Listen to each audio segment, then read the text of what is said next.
Unit 2, responding to a person in crisis. Lesson 1, crisis situations, definition. A state of intense difficulty or danger occurring when an individual faces a situation they feel unequipped to handle, having exhausted all functional coping mechanisms, diminishes the capacity for clear thinking and rational decision making.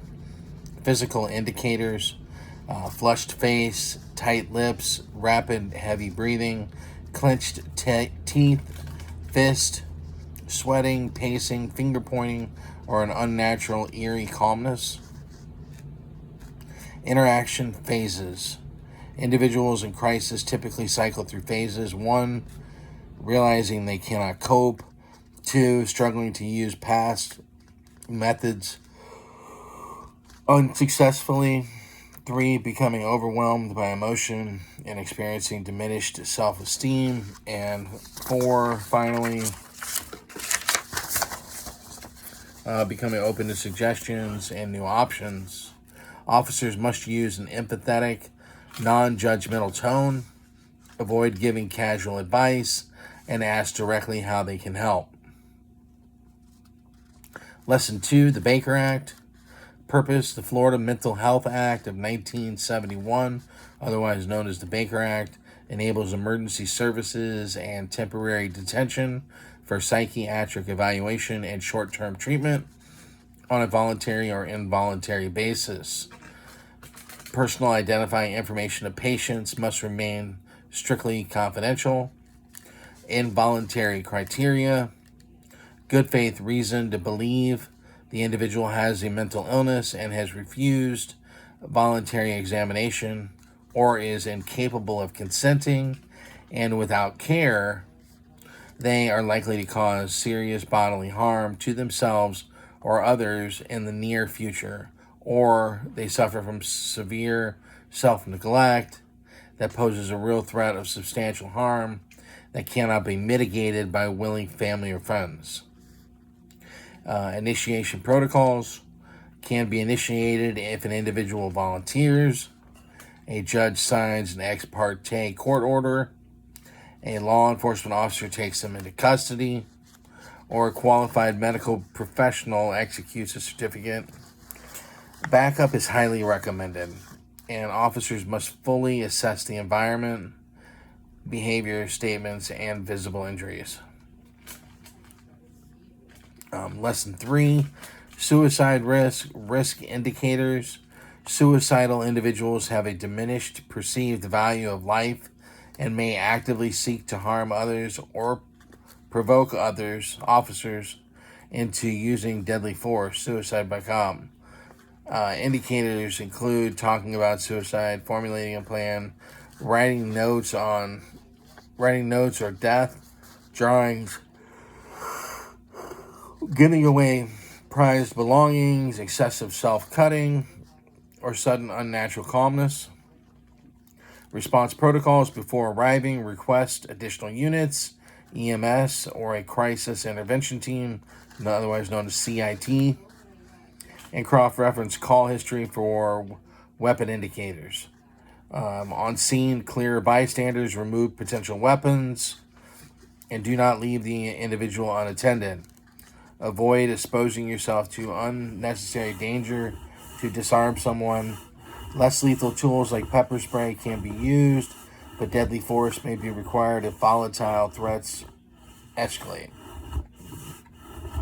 Referrals: if criteria are met, take the individual into custody under the Baker Act, deliver them to a receiving facility, and immediately notify staff of the explicit suicide risks. The 988 Suicide and Crisis Lifeline serves as a critical resource. Substance use versus abuse. Substance use is the legal or illegal intake of a substance.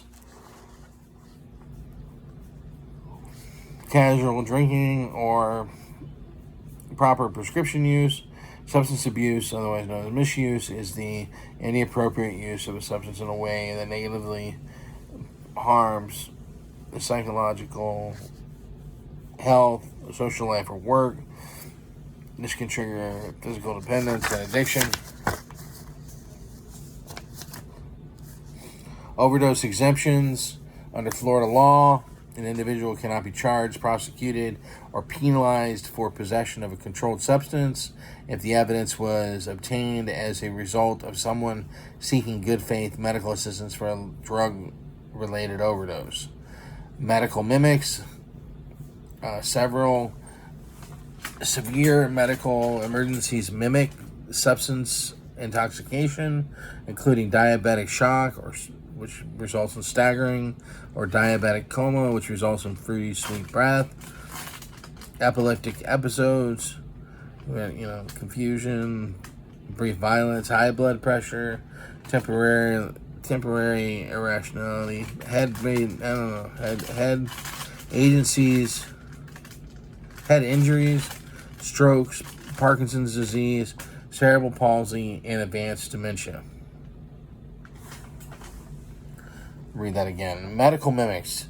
Several severe medical emergencies mimic substance intoxication, including diabetic shock, which results in staggering, or diabetic coma, which results in a fruity, sweet smelling breath, epileptic episodes, which results in confusion and brief violence, high blood pressure, which can cause temporary instability or irrationality, head injuries, strokes, Parkinson's disease, cerebral palsy, and advanced dementia. Treatment phases. Drug treatment. Court programs provide supervised treatment as a criminal justice alternative. Detoxification safely rids the body of drugs while managing withdrawal, which is known as physical or mental symptoms like agitation, confusion, cramps, or convulsions that can cause death in extreme cases. Lesson 5, the Marchman Act.